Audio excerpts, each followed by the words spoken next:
चलिए अब देख लेते हैं खबर रफ्तार से। अंतर्राष्ट्रीय मुद्रा कोष के अनुमान के मुताबिक भारत में ये वृद्धि दर 8.5% तक पहुंच सकती है, जबकि अमेरिका में दर 5.2% तक रह सकती है। पीएम मोदी प्रधानमंत्री गति शक्ति राष्ट्रीय मास्टर प्लान की शुरुआत करेंगे। ये रेल और सड़क सहित 16 मंत्रालयों को जोड़ने वाला एक डिजिटल मंच है। अफगानिस्तान में तालिबान के सत्ता में आने के बाद वहां बने हालातों को लेकर G20 देशों के नेता मंगलवार को चर्चा में पहुंचे। इसमें प्रधानमंत्री मोदी ने भी हिस्सा लिया। G20 की अहम बैठक में प्रधानमंत्री मोदी ने कहा, अफगानिस्तान को आतंक का गढ़ नहीं बनने देना हमारी वैश्विक जिम्मेदारी है। अंतर्राष्ट्रीय समुदाय को एकजुट होकर सुनिश्चित करना होगा। यूजीसी ने कोरोना महामारी के मद्देनजर कॉलेजों में असिस्टेंट प्रोफेसर की भर्ती के लिए पीएचडी अनिवार्य नहीं होने की तारीख को आगे बढ़ा दिया। अब 2023 तक बिना पीएचडी किए बन सकेंगे असिस्टेंट प्रोफेसर। आरएसएस प्रमुख मोहन भागवत ने वीर सावरकर पर टीका टिप्पणी पर पलटवार किया। भागवत ने कहा कि आजादी के बाद से ही सावरकर को बदनाम करने की मुहिम चली। आने वाले समय में विवेकानंद, दयानंद और स्वामी अरविंद का नंबर आएगा। पीएम मोदी ने मानवाधिकार आयोग के स्थापना दिवस के कार्यक्रम को संबोधित किया। इस दौरान उन्होंने हाल की घटनाओं को लेकर विपक्ष पर तंज कसा। कहा कि मानवाधिकार को राजनीतिक चश्मे से देखना देश को नुकसान पहुंचाता है। मोदी ने कहा, कुछ लोग मानवाधिकारों के नाम पर देश की छवि को नुकसान पहुंचाने की कोशिश करते हैं। इससे हमें सतर्क रहने की जरूरत है। अपने संबोधन में मोदी ने गरीबों, दिव्यांगों, मुस्लिम महिलाओं के अधिकारों की बात भी की। उन्होंने कहा, भारत ने इसी कोरोना काल में गरीबों, असहायों, बुजुर्गों को सीधे उनके खाते में आर्थिक सहायता दी है। पीएम ने पैरालंपिक का जिक्र करते हुए कहा, हमारे दिव्यांग भाई बहनों की क्या शक्ति है, यह हमने हाल के पैरालंपिक में फिर अनुभव किया है। बीते वर्षों में दिव्यांगों को सशक्त करने के लिए कानून बनाए गए हैं। पीएम मोदी ने कहा, महिलाएं 24 घंटे सुरक्षा के साथ काम कर सकें, इसे सुनिश्चित किया जा रहा है। दुनिया के बड़े बड़े देश ऐसा नहीं कर पा रहे, लेकिन भारत आज करियर विमेन को 26 हफ्ते की पेड मैटरनिटी लीव दे रहा है। कोयला संकट को लेकर केंद्र सरकार की बड़ी बैठक, पीएमओ में मौजूदा हालात और उसे निपटने को लेकर हुआ मंथन। सीएम गहलोत ने बिजली संकट के लिए केंद्र सरकार को जिम्मेदार ठहराया। कहा, केंद्र को राज्यों की जरूरत के हिसाब से कोयला उपलब्ध करवाना चाहिए। वहीं पूनिया ने राजस्थान में बिजली संकट के लिए गहलोत सरकार को जिम्मेदार ठहराया। कहा, राजस्थान सरकार की लापरवाही के चलते ये संकट बढ़ा, क्योंकि कोयले की खरीद सही समय पर नहीं की गई। लखीमपुर हिंसा में मारे गए 4 किसानों की आत्मा की शांति के लिए लखीमपुर के तिकोनिया में अंतिम अरदास की गई। घटनास्थल से करीब 1 किलोमीटर की दूरी पर 30 एकड़ भूमि पर कार्यक्रम हुआ। सीएम गहलोत ने पीलीबंगा की तुलना लखीमपुर कांड से करने वालों को बेवकूफ बताया। कहा, पीएम गृह मंत्री को यहां आना चाहिए, असलियत जाननी चाहिए। गुजरात प्रभारी डॉक्टर रघु शर्मा ने कहा, गुजरात में कांग्रेस बनाएगी सरकार। इसके लिए कांग्रेस पार्टी जनता के मुद्दों को लेकर अगले 1 साल तक सड़कों पर उतरेगी। बीजेपी ने धरियावद वल्लभनगर विधानसभा उपचुनाव के लिए स्टार प्रचारकों की सूची तय कर दी है। स्टार प्रचारकों में सतीश पूनिया, अरुण सिंह, भूपेंद्र यादव समेत 20 नाम हैं। उदयपुर के वल्लभनगर विधानसभा में हो रहे उपचुनाव के दौरान आरएलपी ने मजबूत तरीके से दस्तक दी। नामांकन के बाद आरएलपी प्रमुख हनुमान बेनीवाल वल्लभनगर पहुंचे। यूडीएच मंत्री शांति धारीवाल कोटा दौरे पर हैं। कई सामाजिक संगठनों, कार्यकर्ताओं की ओर से मंत्री शांति धारीवाल का स्वागत किया गया। सेवा दल के राष्ट्रीय अध्यक्ष लालजी देसाई ने एक बार फिर आरएसएस पर हमला बोला। उन्होंने कहा कि संघ की सोच देश को तोड़ने और बांटने वाली है, जिसके खिलाफ सेवा दल देश भर में मजबूती से लड़ रहा है। 1985 बैच के आईएएस अधिकारी अमित खरे को प्रधानमंत्री मोदी का सलाहकार नियुक्त किया गया। खरे 30 सितंबर को उच्च शिक्षा सचिव के पद से रिटायर हुए थे। जस्टिस अकील कुरैशी ने राजस्थान के मुख्य न्यायाधीश के रूप में शपथ ली। उन्होंने राज्यपाल कलराज मिश्र ने राजभवन में पद और गोपनीयता की शपथ दिलवाई। कोरोना के खिलाफ लड़ाई में बड़ी सफलता मिली है। डीजीसीआई ने 2 से 18 साल के बच्चों के वैक्सीनेशन को मंजूरी दी है, जिसके मुताबिक बच्चों को कोवैक्सीन की 2 डोज लगाई जाएगी। विश्व स्वास्थ्य संगठन यानी डब्ल्यूएचओ ने कमजोर इम्यून सिस्टम वालों को कोविड-19 वैक्सीन का अतिरिक्त डोज इस्तेमाल करने की सिफारिश की है। 18 अक्टूबर से सभी एयरलाइन डोमेस्टिक रूट्स पर 100% कैपेसिटी के साथ ऑपरेशन जारी रख सकते हैं। वर्तमान में डोमेस्टिक रूट पर केवल 85% क्षमता के साथ उड़ान भरने की अनुमति है। देश के कई हिस्सों में गूगल की फ्री ईमेल सेवा पूरी तरह ठप रही। इस दौरान यूजर्स ना तो ईमेल भेज पा रहे थे, ना ही उन्हें कोई ईमेल मिल रहा था। पूर्व डेरा प्रबंधक रंजीत सिंह की हत्या मामले में दोषी करार दिए गए डेरा सच्चा सौदा प्रमुख गुरमीत राम रहीम की सजा का ऐलान अब 18 अक्टूबर को होगा। दिल्ली में गिरफ्तार किए गए पाकिस्तानी आतंकी अशरफ को 14 दिन की न्यायिक हिरासत में भेज दिया गया। आतंकी के पास AK-47 हैंड ग्रेनेड बरामद किया गया था। जम्मू कश्मीर के पुंछ में सुरक्षा बलों और आतंकियों के बीच मुठभेड़ हुई। मुडेरा इलाके में 5 आतंकियों के छुपे होने की खबर के बाद सुरक्षा बलों ने सर्च ऑपरेशन चलाया। इससे पहले जम्मू कश्मीर के शोपियां में सुरक्षा बलों ने TRF के 3 आतंकियों को मार गिराया। मौके से हथियार और गोला बारूद बरामद। रीट पेपर लीक मामले में बत्ती लाल मीणा समेत सभी 5 आरोपियों को कोर्ट ने 5 दिन के रिमांड पर SOG को सौंपा। 17 अक्टूबर को दोबारा आरोपियों की पेशी होगी।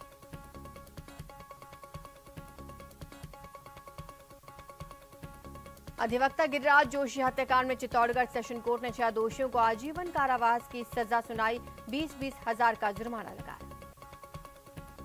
रंगदारी और फायरिंग मामले में अलवर पुलिस ने 4 बदमाशों को गिरफ्तार किया। गैंग के 3 बदमाश फरार हैं।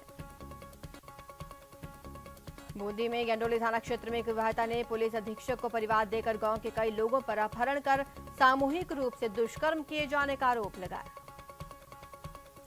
झुंझुनू के सूरजगढ़ इलाके में चोरी मामले में CCTV सामने आया है, जिसके आधार पर पुलिस दोनों शातिर चोरों की तलाश में जुट गई है। झालावाड़ चोरों ने बिजली के 2 ट्रांसफार्मर्स को निशाना बनाया। तोड़फोड़ करके 450 लीटर तेल चुराकर फरार हो गए। श्रीगंगानगर DST टीम की सूचना पर पुलिस ने सादुल शहर के वार्ड नंबर 11 में स्थित एक घर में दबिश दी। क्रिकेट सट्टा बुकी का भंडाफोड़ किया। ढाणी मौजी हत्याकांड मामले में कुख्यात गैंगस्टर संपत नेहरा को कड़ी सुरक्षा में चुरू लेकर पहुंची पुलिस। महिला थाना हुआ छावनी में तब्दील। धौलपुर के राजाखेड़ा इलाके में आए दिन अपराध बढ़ रहे हैं। इन दिनों सोशल मीडिया पर साइकिल से जाते युवक के साथ मारपीट का वीडियो वायरल। पुलिस मामले की जांच में जुटी। उदयपुर में एक बार फिर चंदन के पेड़ काटते लोग नजर आए, जिसके बाद पुलिस को जानकारी दी गई। वहीं सुरक्षा पर सवाल खड़े हो रहे हैं। झालावाड़ के कोतवाली थाना इलाके में कुएं में मिली विवाहिता महिला के शव मामले का पुलिस ने खुलासा किया। हत्या के आरोपी पति शाहरुख को गिरफ्तार किया। बांसवाड़ा में पुलिस को मिली कामयाबी। व्यवसाय की जानकारी निकालकर धोखाधड़ी कर 8 लाख हड़पने वाले 2 आरोपी गिरफ्तार। दौसा जिले के राजकीय उच्च माध्यमिक विद्यालय राजावास में छात्रों को 2 गुटों में खूनी संघर्ष। इस दौरान 10वीं क्लास में पढ़ने वाले 2 छात्रों पर सरियों से हमला किया गया। झालावाड़ जिले के कोतवाली थाना क्षेत्र के दुर्गपुरा गांव में एक मंदिर के चबूतरे पर युवक का शव मिलने से हड़कंप। पुलिस ने शव को कब्जे में लिया और जांच शुरू की। माउंट आबू के कुमारवाड़ा शंकर मठ की तरफ बाइक सवार 2 लड़कों से चेकिंग के दौरान पुलिस ने पूछताछ की। शक होने पर जब तलाशी ली गई तो देसी कट्टा, पिस्टल और 2 जिंदा कारतूस मिले। पोखरण क्षेत्र के गोमट गांव में वाहन की टक्कर से हुई बाइक सवार पिता पुत्र की मौत के बाद बवाल का मामला शांत हुआ। 56 घंटे बाद आरोपियों को दस्तयाब किया गया। चित्तौड़गढ़ जिला सत्र न्यायाधीश ने बहुचर्चित प्रतापगढ़ के अधिवक्ता गिरिराज जोशी की हत्या के मामले में सजा की घोषणा कर दी है। दोषी अभियुक्तों को आजीवन कारावास और अर्थदंड की सजा। बांसवाड़ा के उदयपुर रोड पर मोरडी स्थित BMT मिल के स्टैटिक बिन गार्ड में फंदे से लटके मिले शव का पोस्टमार्टम किया गया। समझौते के बाद 18 घंटे बाद हुआ पोस्टमार्टम। झुंझुनू में उदयपुर वाटी कस्बे में हाईवे पर स्थित शराब ठेके पर देर रात बदमाशों ने शराब ली। पैसे मांगने पर फायरिंग कर दी। मौके से फरार हो गए। कोटा की रामगंज मंडी पुलिस ने अवैध जुए और सट्टे के खिलाफ बड़ी कार्रवाई की। IPL पर सट्टा लगाते एक आरोपी को गिरफ्तार किया। राजसमंद के पीपली नगर गांव में सरकारी स्कूल के 2 छात्रों के गुटों में हुए पथराव की घटना पर परिजनों ने स्कूल प्रशासन की भूमिका पर सवाल खड़े किए। बीकानेर के खाजूवाला राजकीय अस्पताल परिसर से एक बाइक दिन दहाड़े चोरी हो गई। बताया जा रहा है अस्पताल में दवाई लेने आए युवक की बाइक मात्र 3 मिनट में 2 युवक लेकर रफू चक्कर हो गए। जयपुर में एक मंदिर में पहले चोरी और फिर चोरी का सामान वापस किए जाने का मामला बदरवास स्थित शिव हनुमान मंदिर का है। दरअसल 10 अक्टूबर की रात को चोर हनुमान जी का मुकुट, छत्र, बाल गोपाल के जेवरात लेकर फरार हुए थे। चोरों को पकड़ती पुलिस इससे पहले ही चोर आए और एक बॉक्स में चुराया सामान लौटा गए। प्रतापगढ़ के मोहेड़ा गांव में एक बालक की कुएं में गिरने से मौत हो गई। बताया जा रहा है 4 साल का नरसिंह अपने दादा के साथ जा रहा था। रास्ते में बिना मुंडेर के कुएं में गिर गया, जिससे उसकी मौत हो गई। कोटा ग्रामीण की सुकेत पुलिस ने घर से भागे 12 साल की बच्ची को सकुशल बरामद कर लिया है। राजकीय बालिका गृह में रखा गया है। अजमेर के पुष्कर में फर्जी कॉल सेंटर के जरिए 1,91,000 रुपए की ऑनलाइन ठगी की घटना सामने आई है। पीड़ित ने गूगल पे के कस्टमर केयर पर फोन किया, जहां से एप्लीकेशन डाउनलोड करवाकर ठगी की वारदात को अंजाम दिया गया। झुंझुनू के सूरजगढ़ में एक स्कूल बस ने बाइक सवार को टक्कर मार दी। हादसे में बाइक सवार गंभीर रूप से घायल। कोटा रेलवे स्टेशन के पैसेंजर यार्ड में देर रात उस वक्त हड़कंप मच गया जब एक इंजन डेड एंड तोड़ता हुआ बेपटरी हो गया। बूंदी कोतवाली थाना पुलिस ने चने से भरे ट्रक जब्त कर चालक को गिरफ्तार किया। 17 लाख रुपए बरामद। झुंझुनू पुलिस को मिली बड़ी कामयाबी। एटीएम चोरी की वारदातों में स्कॉर्पियो उपलब्ध करवाने वाला आरोपी गिरफ्तार। जोधपुर के देवनगर थाना क्षेत्र में महिला के गले से बाइक सवार बदमाश ने सोने की चेन खींच ली, जिससे स्कूटी पर सवार महिला और उसका परिवार चोटिल हो गया। चूरू में कोर्ट ने 2012 के हत्या मामले में 2 लोगों को हत्या का दोषी माना। आजीवन कारावास और अर्थदंड से दंडित किया। करौली के हिंडौन कोतवाली थाना क्षेत्र में दुकान से किराने का उधार सामान नहीं होने से नाराज कुछ लोगों ने महिला सहित उसकी 2 बेटियों से मारपीट कर दी।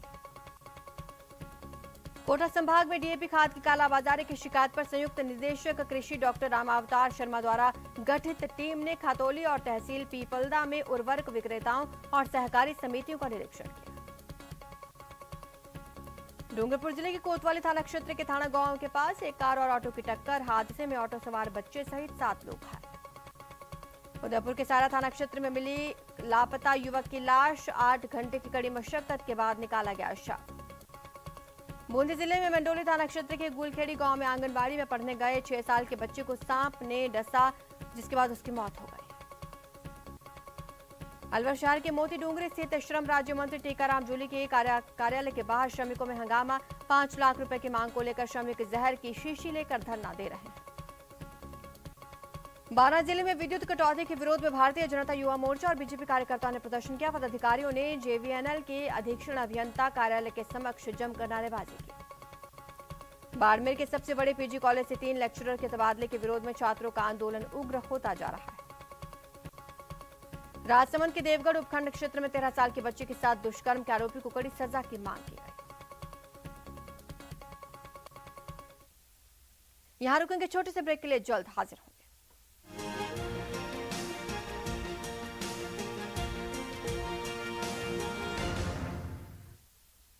ब्रेक के बाद आपका स्वागत है। चलिए खबरों का रुख कर लेते हैं। राजसमंद के डीएमएफटी की 12वीं गवर्निंग काउंसिल की बैठक जिला कलेक्ट्रेट सभागार में हुई। इस बैठक में विधानसभा अध्यक्ष डॉक्टर सीपी जोशी ने वर्चुअल शिरकत की। भारतीय जनता पार्टी के प्रदेश अध्यक्ष सतीश पूनिया मंगलवार को जोधपुर दौरे पर रहे। उन्होंने सर्किट हाउस पर पत्रकारों से वार्ता की। इसके बाद शेखावत के माता के निधन पर उनके निवास पर सांत्वना देने पहुंचे। जयपुर रवाना होने से पहले सतीश पूनिया जोधपुर के अनाज एवं कृषि मंत्री मंडी क्षेत्र में राजमाता विजय राजे सिंधिया की आदमकद प्रतिमा पर माल्यार्पण करने पहुंचे। दौसा में लाइसेंस बनाने के लिए ऑटोमेटिक ड्राइविंग टेस्ट किए जा रहे हैं। दरअसल दौसा सहित पूरे राज्य में अब लाइसेंस के लिए ऑटोमेटिक टेस्ट हो रहे हैं। ऑटोमेटिक टेस्ट पूरी तरह से कंप्यूटराइज्ड है। इसमें सेंसर गलतियां पकड़ते हैं। तय समय पर टेस्ट को पूरा नहीं करने पर फेल कर दिया जाता है। जिला परिवहन अधिकारी पीआर मीणा का कहना है कि नई व्यवस्था होने से आवेदक को अप्रोच लगाने की आवश्यकता नहीं है। उसे ऑटोमेटिक ड्राइविंग ट्रैक पर गाड़ी चलानी ही पड़ेगी। National capital region planning board की बैठक का आयोजन हुआ। स्वायत्त शासन मंत्री शांति धारीवाल ने वीसी के माध्यम से हिस्सा लिया। लखीमपुर खीरी की घटना में अपनी जान गंवा चुके किसानों, पत्रकारों और अन्य की श्रद्धांजलि दी गई, जिसके लिए राजधानी के राजा पार्क गुरुद्वारे में अरदास की गई। सुजानगढ़ में लखीमपुर खीरी के शहीद किसानों को श्रद्धांजलि दी गई। इस दौरान लोगों ने गृह राज्य मंत्री के इस्तीफे के बाद गिरफ्तारी की मांग की। भरतपुर जिले के सीकरी कस्बे में किसानों की चल रही डीएपी खाद की समस्या को लेकर थाना परिसर पर खाद वितरण हुआ। कृषि विभाग की टीम ने कस्बे में खाद की दुकानों और गोदामों का निरीक्षण कर स्टॉक देखा। धौलपुर के सैपोर में किसान डीएपी खाद की किल्लत से जूझ रहे हैं। दुकानों पर खाद की कमी होने के कारण किसानों को मजबूरन महंगे दामों पर खाद खरीदने के लिए मजबूर होना पड़ रहा है। राजस्थान आवासन मंडल ने 4 आवासीय योजनाओं की बढ़ाई पंजीकरण तिथि। 25 अक्टूबर 2021 तक बढ़ाई गई नई योजनाओं में पंजीकरण की तारीख। कोटा में कोविड वैक्सीनेशन महाअभियान के तहत जिले में 150 साइट पर सेशन आयोजित, लेकिन अष्टमी पर्व के चलते जिले में कोविड वैक्सीनेशन का अवकाश रहेगा।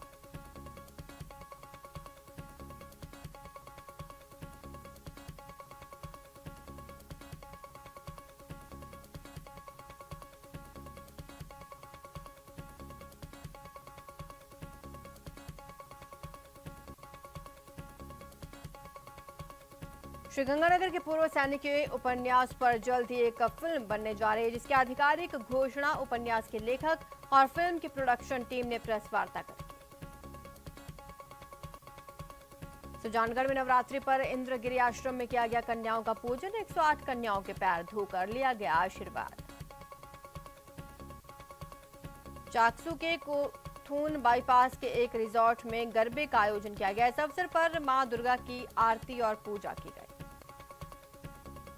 नवरात्र पर कोटपूतली के मनसा माता मंदिर में भक्तों का सैलाब उमड़ रहा है। यहां न केवल राजस्थान बल्कि दूसरे प्रदेशों से भी श्रद्धालु पहुंचे। बाड़मेर जिले के सबसे बड़े पीजी कॉलेज से 3 व्याख्याताओं के तबादले के बाद छात्रों का तबादलों के विरोध में आंदोलन उग्र होता जा रहा है। पूर्व भारतीय कप्तान महेंद्र सिंह धोनी ने एक बार फिर बड़ा दिल दिखाया। धोनी ने ऐलान किया है कि वो T20 वर्ल्ड कप के लिए टीम इंडिया के मेंटोर के रूप में बोर्ड से एक भी पैसा नहीं लेंगे।